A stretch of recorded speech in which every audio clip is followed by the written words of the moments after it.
хоть солнце светит, свет его не греет. За осенью не наступает лето. Мы предаем свои обычаи и вынуждены изменять свои привычки. Мы ослабляем своих предков в мире мертвых и лишаем себя защиты от голодных духов в мире живых. Это слова персонажа из пьесы «Пути Господни».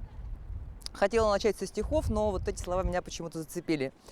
Это программа «Якутия Лайф». Меня зовут Ирина Ефимова. И мой сегодняшний собеседник – драматург, поэт, журналист, культуролог, чиновник и с не таких уж давних пор директор Государственного театра оперы и балета имени Сарона Амалона Владислав Валерьевич Левочкин. Здравствуй, Слава. Добрый день, Ира. Вот, но мы с тобой работали еще в газете «Якутия» вместе, да, как раз в период журналистской твоей работы.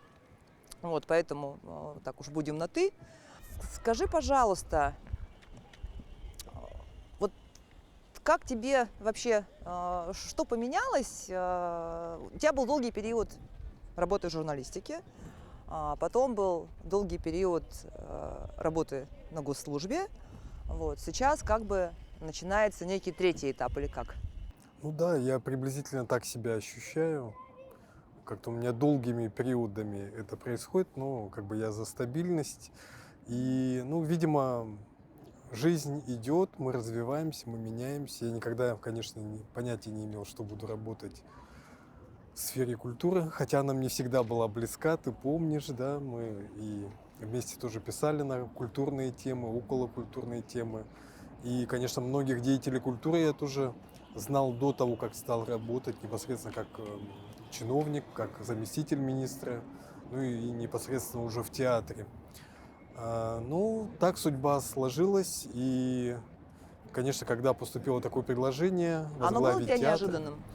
оно, ну, это надо было тоже решиться, хотя, конечно, жизнь чиновника, вот мы с тобой говорили, она, скажем, не легка, и достаточно сложно найти что-то еще труднее, хотя, когда я журналистом работал, мне казалось, что журналист тоже сложная профессия, да, в каждой, конечно, стезе находишь какие-то трудности, которые нужно решать, нужно менять себя, менять свой привычный образ жизни, но это интересно, и благодаря этому ты получаешь вообще опыт, развиваешься и растешь как человек, как гражданин общества. А кем ты мечтал стать в детстве? Ну, в детстве, наверное, совсем в раннем детстве, ну, мне всегда был интересен космос, космонавтом, может быть, мечтал стать.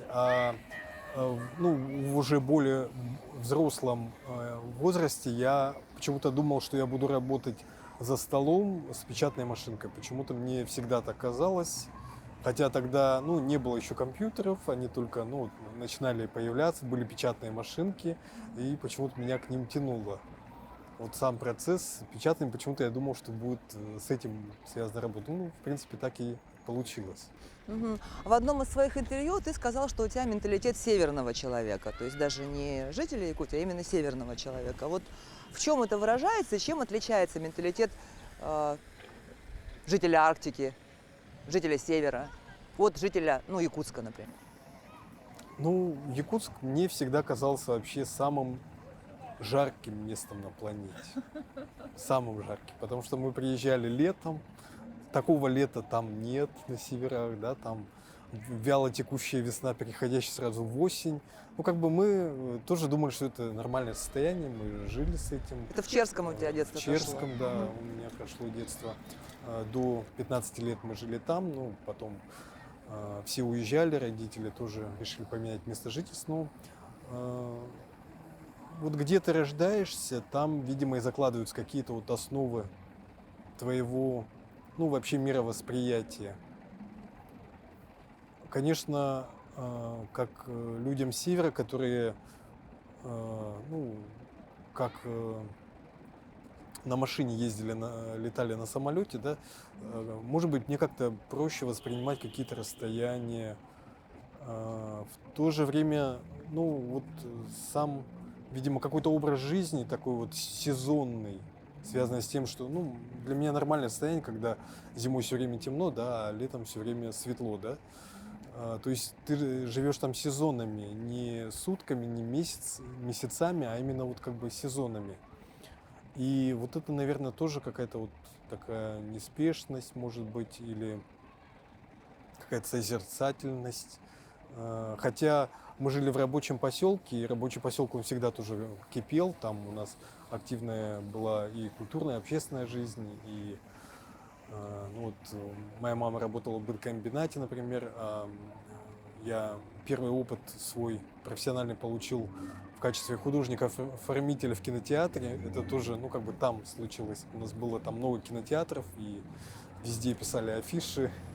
Ты сейчас, кстати, рисуешь. Я помню, что ты одно время оформлял книги даже. Да, делал обложки и даже как карикатуры. Вот недавно я тоже вспомнил, я когда-то для газеты карикатуры рисовал. Сейчас Ну, рисуешь? иногда бывает для души. Для души или когда я хочу кому-то сделать сюрприз, каким-то близким людям, может быть, в качестве подарка. Ну, когда есть какой-то вот позыв именно душевный, ну, не часто бывает свободное время, нужно его найти, выкроить. И, конечно, я получаю большое удовольствие, тем более сейчас вот очень много таких красок, материалов современных, которых не было в наше время, которые не меняют цвет, когда высыхают, например, да, вот этот гуашь, которая становится бесцветной буквально, когда она высыхает, да. Вот сейчас уникальные возможности, любой человек вот может себя реализовывать, находить возможности и совмещать это со своими трудовыми обязанностями, с хобби. Если правильно все запланировать, мне кажется, это возможно. Это вообще, конечно, уникальное время мы с вами живем. Кстати, насчет времени. Вот не так задолго до перемены твоего места работы, если я не ошибаюсь, проходил школу драматурга. Вот ты там вел мастер-класс, выступал. Вот. И, значит, там был такой пламенный спич по поводу того, что театры не отражают современность, в отличие от кино, что они должны быть ближе к жизни, там должна быть, значит, вот цифровизация и так далее, и так далее. Потом, значит, тебя назначают директором театра, возвращается советский логотип, на сцене Нюргун Ботур. Что произошло? У тебя... Объяснись. Вообще, да, хорошо, что ты вспомнила. Ты тоже недавно поменяла свою стезю и, ну, тоже, наверное, вот это вот ощущаешь. Это, конечно, не изменение мнения, да, как ты как в флюгеле по ветру меняешь свое мнение, но есть основы, незыблемые основы, которые, ну, нарушать чревато. И я вот как раз-таки через эту школу драматургов это почувствовал. Я ощутил, я много для себя понял, то, что, возможно, я даже вот не понимал уже, будучи вот чиновником, руководя процессами какими-то большими, значимыми. Например, то, что касается нашего менталитета. Вот наш менталитет все-таки, да, северного человека, человека Арктики, человека Якутии, не открывать полностью то, что ты знаешь, то, что тебе доступно, и ну, опасаться, остерегаться некоторых вещей. Я вот почему-то там это только вот ощутил. Оказывается, писатели, ну, как это, допустим, в западной литературе сейчас современной, да, то, что и нон-фикшн, и, допустим, вот эти вот категории бестселлеров, да, то есть открой свою душу, напиши, что у тебя есть внутри, выложи полностью как бы карты на стол, и читатель этим заинтересуется. Но вот в нашем случае это совершенно не работает, потому что есть что-то такое сокровенное, запредельное, то, что невозможно выставлять на показ. Но это касается и таких вот основ, как вот, например, ну не скажу, что логотип, да, но бренд, наше имя, да, это вот основа нашего репертуара, это национальная идентичность, это то, что обязательно должно быть всегда, присутствовать, и то, что должно охраняться, сохраняться и, возможно, даже оберегаться от каких-то посторонних вмешательств. Ага, ну то есть вот как раз та цитата, с которой я начала, да, про обычаи и привычки и про предков. Да, все ты нашла где-то. каким-то образом. Но я знаю, что в журналистику вообще ты пришел из литературы, как бы, со стихов все началось, Да, правильно? да, То есть стихи начались тогда в школе еще. да, они у меня начались в студенчестве. В студенчестве я сначала хотел учиться на юриста, А вот что это было, кстати? Это было просто вот все пошли на юристов и... да. Не было профориентации, не было понятно, куда поступать. Мгм. Ну и Я модно было быть поступал, юристами и экономистами. да, я поступал сам, поехал, ну, без департамента, без какой-то поддержки, без помощи. Просто сам поехал, куда поступлю, туда поступлю. Ну и вот так я поступил на факультет городского кадастра, специальность городской кадастр, оценка недвижимости. Это в Москве? Да, в Москве. Я Это проучился. ГУС? Это, да, Государственный университет по землеустройству. И я проучился там 2 года, там давали общежитие, что большой плюс для иногороднего студента. И понял, что это как бы не мое. И вместо того, чтобы изучать геодезию, я читаю в метро Кафку, Сартр, допустим, там Камю. Все, чего не было в школьной библиотеке, да, я просто вот как бы занимался не тем, я это понял, осознал, я встретил своих одноклассников, и они мне сказали, почему ты не идешь на журналистику, иди на журналистику. И после этого я круто поменял тоже, ну, вот как бы заново поступил на эту специальность и Уже начал здесь? себя, да, в этом уже реализовывать. Есть такое выражение, что чем легче ты пишешь, тем тебе легче быть журналистом. И чем легче ты пишешь, тем тебе труднее быть поэтом. Вот ты как человек, который вот, ну, с обоих сторон может оценить. Вот это нужно действительно переключаться как-то или можно легко совмещать, Надо как все делают? переключаться, и ты тоже, как журналист, знаешь это, да, что текст, он воздействует на тебя.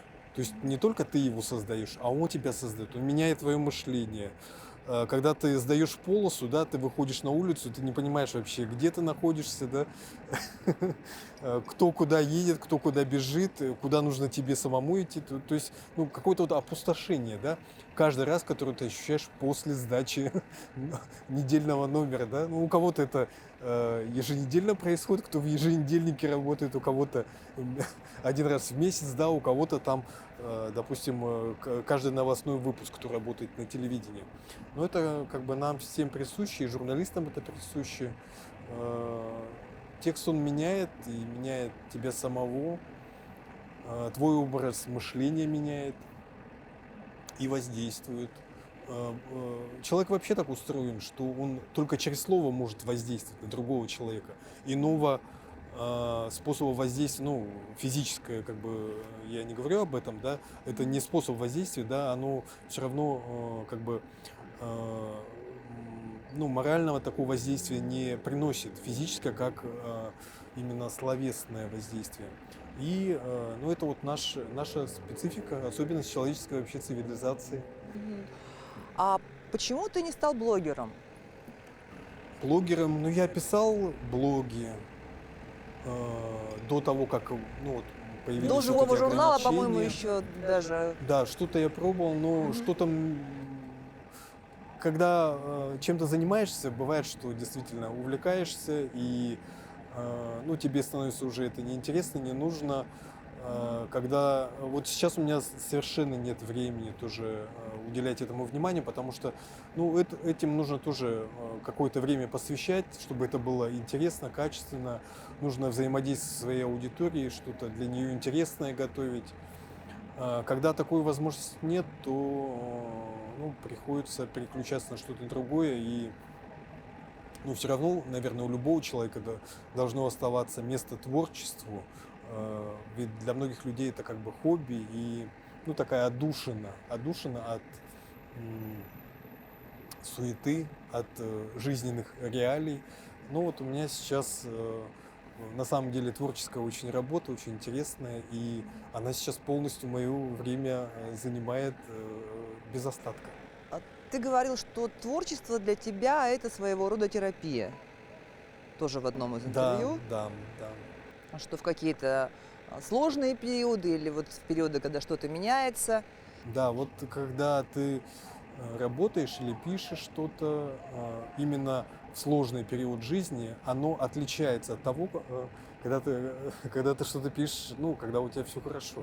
Это, наверное, каждому творческому человеку тоже знакомо. Потому что, ну, это и лекарство, да, лекарство. Ну, Это способ рефлексии. способ рефлексии, это способность, ну, вот убежать, может быть, от каких-то реальных проблем, может быть, их как-то решить даже. И, ну, это спасает. И вот такие вещи, они, мне кажется, чувствуются вообще в любом случае. Кого бы ты ни читал, когда ты читаешь автора, который какие-то жизненные перипетии испытывал именно в этот период, то ощущаешь более сильный посыл, его энергетику, его вот эту вот силу, мощь, которую он, может быть, даже не хотел закладывать, но она передалась его тексту. Мгм. А какие твои любимые авторы? Ну, я вообще люблю, ну, вот французскую Ну, Камю, Сартр, да? экзистенциональную, да, литературу, Ага. ну и русскую классику стилистов русских, Лесков, Булгаков, допустим. Ну, современную литературу тоже стараюсь читать. Но вот из последней современной литературы, ну, все равно больше такое, э, скажем, ну, прагматичное, такое, как самоучитель, что-то такого плана читаешь, вот по менеджменту бывает интересно. Мне очень понравилась книга, например, эм, «Лидер и племя». «Лидер и племя» называется. Достаточно интересный такой подход, гипотеза о том, что ну, любой организации, любая организация, она представляет собой либо племя, либо она распадается на несколько племен. И как бы человек не развивался, все равно он какими-то вот первобытными такими своими инстинктами реагирует на какие-то вызовы, на какие-то непредвиденные ситуации. Согласен с Интересная этим? теория. Ну, с этим можно не соглашаться, но достаточно интересно написано и, скажем так, такой гуманистический подход к менеджменту, потому что менеджмент, он тоже был разный. Мы помним и Макиавелли, государь, да, и есть вот тоже различные там нейролингвистическое программирование, да, способы управления людей, когда люди не понимают, что ими управляют. Сейчас вот все-таки настала эпоха такого гуманистического такого менеджмента, когда человек, руководитель, хочет также являться, ну, примером для своего коллектива, лидером для своей команды. А это, конечно же, ну, вот, как раз таки психология управления, и это тоже, ну, помогает в работе. Советую всем прочитать. А стихи?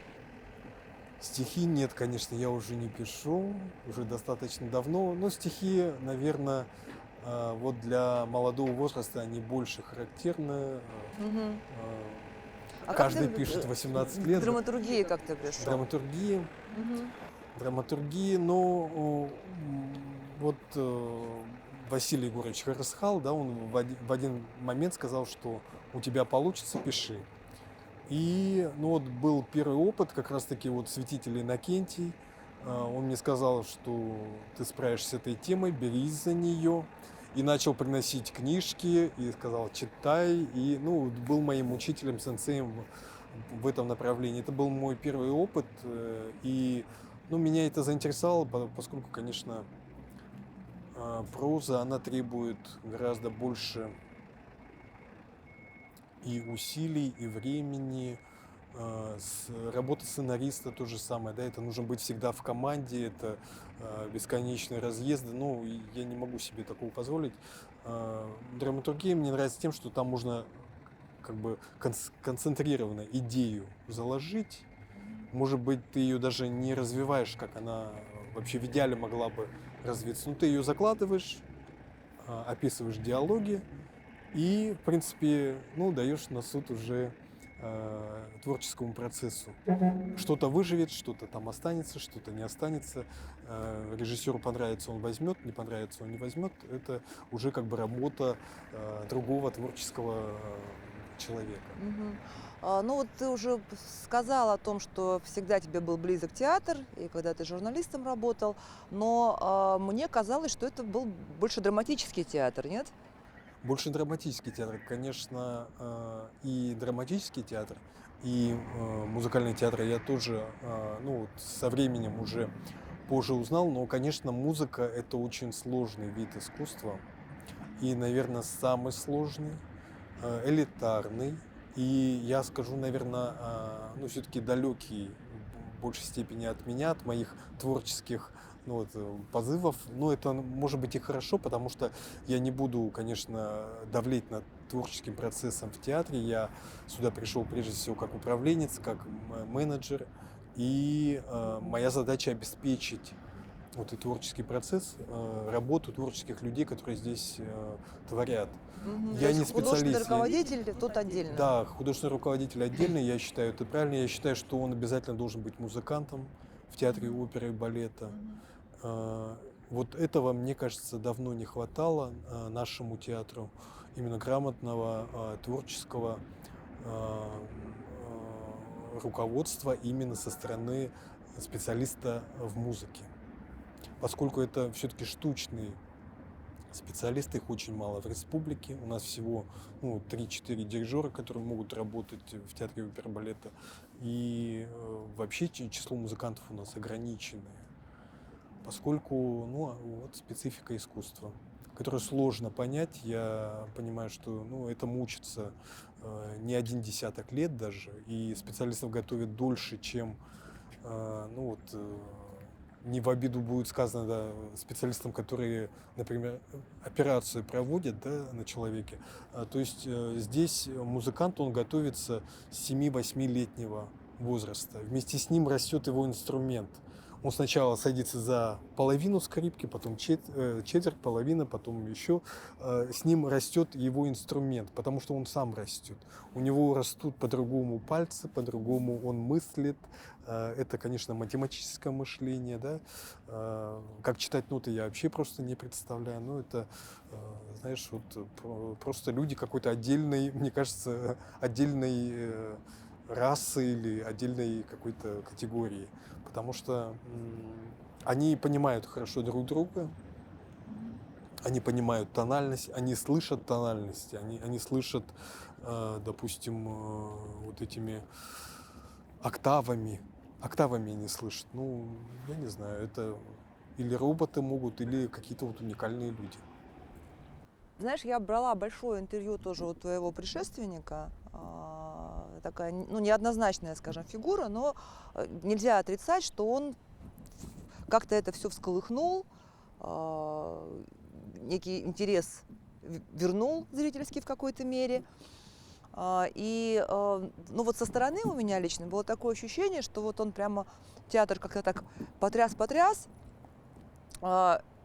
и все с облегчением выдохнули, когда, значит, тебя назначали, там было написано, что, писали, что чуть ли не рукоплесканиями встретили. Вот, и, выдохнули, успокоились, свой. Вот есть такое ощущение? Да, есть такое ощущение. Но это нужно было через такой период тоже пройти. Мы поняли, что нам особенно ценно то, за что мы готовы бороться, и то, что нам, то, с чем мы не можем считаться. Конечно, были преимущества, я не буду говорить плохо о предыдущих директорах, я их многих знал, по крайней мере, четырех предыдущих директоров я знал, я с ними работал. К сожалению, директора часто меняются именно в этом театре, А вот театре оперы и балета. почему так? Потому что это музыканты, особые люди или что? С чем это связано, Да, да? с чем это связано? Сложный организм — это самый крупный вообще театр нашей республики, который как бы состоит из нескольких театров. Там же внутри отдельно Балетная труппа. опера, балет, оркестр, художественные мастерские, администрация, хор, много подразделений. Одно только руководство у нас человек 20, да? Это просто руководители отделов и подразделений.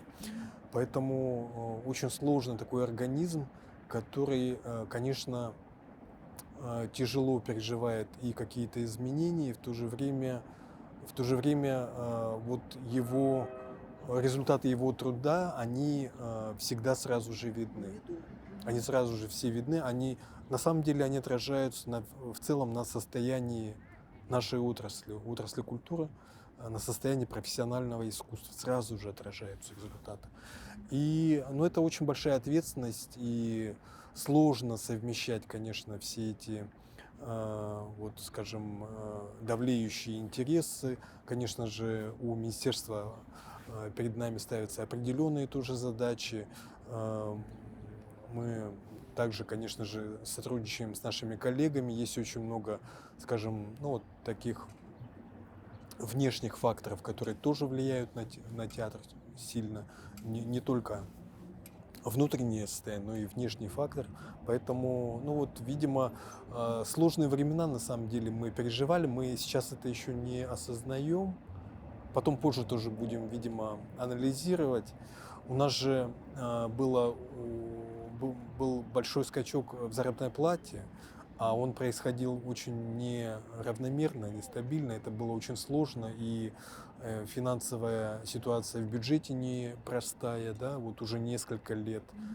И одновременно с тем необходимо было обеспечивать заработную плату, и были сокращения в коллективе, и существенные сокращения, которые коснулись не только административного персонала, но также творческого персонала. И мы до сих пор это ощущаем очень остро. И это очень сказывается и на качестве нашей работы, к сожалению. Поэтому, ну вот, думаю, видимо, такие времена вот тоже, скажем, приводят к тому, что не выдерживается груз проблем. Я очень надеюсь, что ну, как можно дольше смогу здесь работать, и чтобы действительно ну, внести свой вклад, чтобы оправдать вот это вот доверие, которое коллектив мне дал прям буквально с первого же дня. Когда я только перешагнул порог, я действительно ощутил поддержку, очень благодарен всем.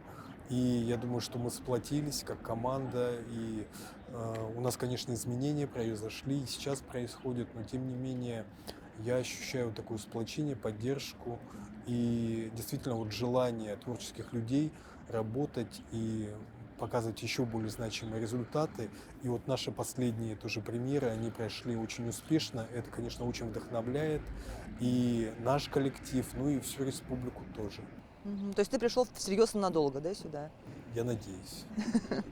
Ну, понятно, что будучи заместителем министра культуры, потом первым заместителем, ты ну, прекрасно понимал работу театра, да, но было ли что-то такое, что ты заметил только изнутри, придя сюда уже? Только изнутри.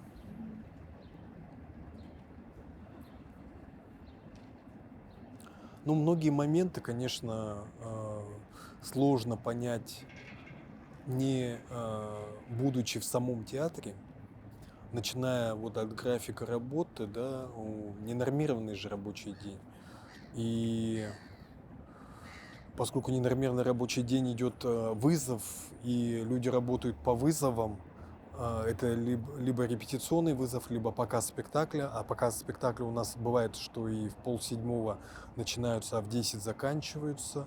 То есть, ну вот, это тоже вот нужно понимать. Когда, одно дело, когда ты понимаешь со стороны, да, что так все это происходит, а когда ты находишься в самом этом процессе.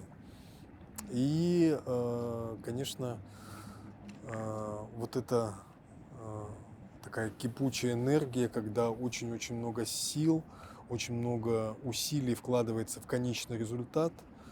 И, ну, дефицит, тоже дефицит, который тоже всегда есть, это и касается материально-технической базы, и нашей площадки, которая несовершенна, и которой тоже не хватает для того, чтобы репетировать на ней и выступать, и полноценные спектакли показывать, качественно подготовленные, поскольку ну, хорошего репетитория такого же объема, как главная сцена, нету, к сожалению, в театре. Здание не приспособленное, но это как бы я тоже знал до того. Вот из того, что внутри я узнал,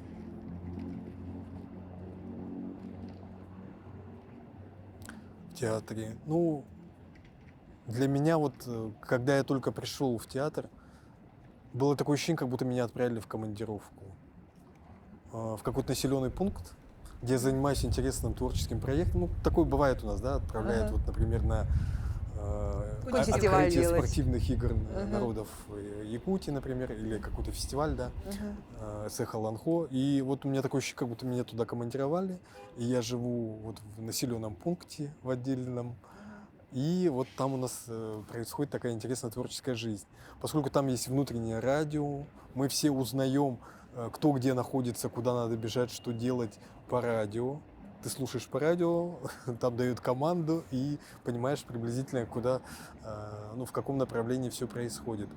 А, И театр, он либо заполняется, очень много людей приходит, начинается такая активная подготовка, либо он полностью как бы обезлюдивается. То есть люди уходят, и ну, остаются, конечно, вахтеры, наша административная служба.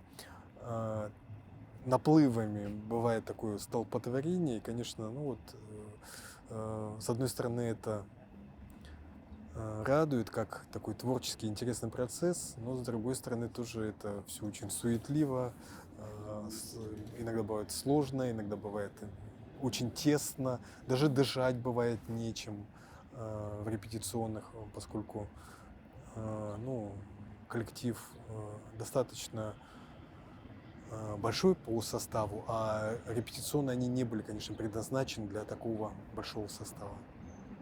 Но вот постановки, которые вернулись, да, сейчас на сцену, это, ну, это какой-то период такой в жизни театра? Или вот это прямо знак такой, что возвращаемся мы к традициям, к истокам наш театр? Да, мы провели определенную работу, к сожалению, вот были утрачены возможности показа главных таких ну, вот, значимых балетных спектаклей, которые нам ставил Григорович. «Лебединое Да, озеро» Юрий тоже. Николаевич сюда приезжал сам. Мгм.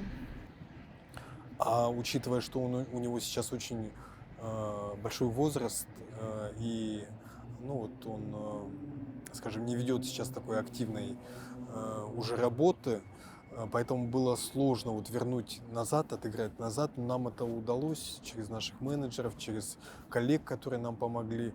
И на прежних условиях нам были возвращены эти балеты. Это, конечно, очень большая удача, большая такая радость для всех нас, поскольку вот эти балеты, они держат профессионализм артистов балета. Если они не будут исполнять эти партии, если они не будут готовиться к этим спектаклям, то качество их подготовки сразу же снизится. И это было очень как бы принципиальное такое решение, очень важное. Ну, помимо того, что эти балеты все любимы зрителям, и нам не нужно какие-то усилия особых прилагать, чтобы наполнить зал, потому что если этот балет в афише, то у нас раскупаются буквально за 2-3 дня все билеты. И, конечно, мы очень рады, что у нас такая возможность случилась. И, к сожалению, не могу сказать, почему она, скажем, была утрачена, эта возможность, но это были определенные ошибки с нашей стороны. Мгм. То есть я правильно поняла, что сейчас наш театр оперы и балета это, ну, такое нечто, ну, такой большой театр на минималках, где вот все традиционно, все по канонам. То есть вот политика теперь такая, да, с твоим приходом? Ну, как сказать, Нюргон Ботер не видела, да? Еще пока не видела. Ну вот будет последний показ, закрытие, приглашаю. Это будет 8 июня, закрытие сезона. Мы делаем Нюргон Ботер. Нюргон Ботер, новая постановка, она как раз-таки очень современна. Именно не только по содержанию, те, кто видели, отмечают, да, но именно и в самой форме, именно как музыкального искусства. В свете того, что вот сейчас происходит в стране, вот «А зори здесь тихие», да, то есть мы, ну, возвращаем какие-то Ну, Энергон Ботер — это тоже такой вот образ героя, защитника, человек, который, когда уже, казалось бы, ну, все потеряно, скажем, главные герои уничтожены и торжествует зло, да, вот приходит герой, которого все ждут, и он полностью меняет ход истории. Вот о наших защитниках мы недаром его посвятили тоже нашим ветеранам Великой Отечественной войны и нашим защитникам специальной военной операции 9 мая показали, поскольку он сейчас звучит особенно актуально. Особенно актуально, и это отметили, ну, не только наши зрители, это и отметили и в Москве, Санкт-Петербурге. Конечно, звучание совершенно иное приобретает. Мгм. Ну вот смотри, с одной стороны, вроде бы все правильно. Ставишь традиционные спектакли, зрители знают, сами приходят. Но тут же есть опасность такая старения аудитории, да, то есть вот они ходят, ходят, ходят, а молодежь же тоже надо как-то привлекать, детей же тоже надо как-то приучать. Но приучать нужно к хорошему. Мы это тоже вот поняли. То есть детей да. нужно сразу вести на Лебединое А, озеро. Конечно, надо не опускаться до уровня зрителей, да, а подтягивать зрителя до своего уровня. И вот молодой зритель, он очень любит классику на самом деле. Есть классика, которая будет всегда, бессмертной всегда. Конечно, у нас бывают эксперименты. У нас вот тут же вот в Тридевятом царстве это совершенно новый балет с современными формами. Там есть и акробатические элементы. Детям очень нравится. Но это как бы тоже то, что нам необходимо. И вот это сочетание, оно всегда должно быть. А вот что Должно за быть- история про то, что слабовидящие зрители теперь смогут тоже смотреть спектакли? Да, Вот чуть впервые. подробнее. Впервые в этом году мы участвовали в проекте фонда «Искусство, наука, спорт», который выделяет нам финансирование на реализацию проекта по тифлокомментированию. То есть наши спектакли, 2 спектакля, они станут доступны для лиц с ограниченными А что возможностями такое вот по это вот зрению. тифлокомментирование? То есть они одевают специальное устройство, и во время спектакля им дается информация о том, что происходит на сцене, кто вышел, в каких костюмах, какие декорации. То есть идет такое подробное описание для тех лиц, которые, ну, не видят, что происходит. Они могут только на слух воспринимать спектакль. То есть это должно быть специальным образом подобрано, чтобы не мешало музыке, чтобы не мешало там, если опера, там ариям, которые исполнители, да, исполняют на сцене. Ну, такая специальная форма именно работы со специальной категорией. Мы очень рады, что в этом проекте сможем принять участие. Надеемся, что таких спектаклей будет все больше и больше. Мгм. Ну и последний вопрос, такой традиционный у меня. Что делает тебя счастливым? Что делает меня счастливым? Вот ты можешь сказать, что ты счастливый человек? Конечно, я могу сказать, что я счастливый человек, Вот. И вот но как-то, не знаю, вот это опять же вот в нашем менталитете не принято говорить это слишком громко, да, что ты счастливый человек. Счастье — это, конечно, когда у тебя есть близкие люди, когда тебе интересно, когда ты видишь результаты своего труда. Я думаю, что вот это, наверное, самое главное. И чтобы не было плохого вокруг, ты все равно будешь счастлив. ну что, спасибо тебе большое за беседу. Спасибо тебе. Это была программа «Якутия Лайф». Меня зовут Ирина Ефимова. Смотрите нас на телеканале «Якутия-24» по будням в 19:15. Расскажем, чем живет Якутия.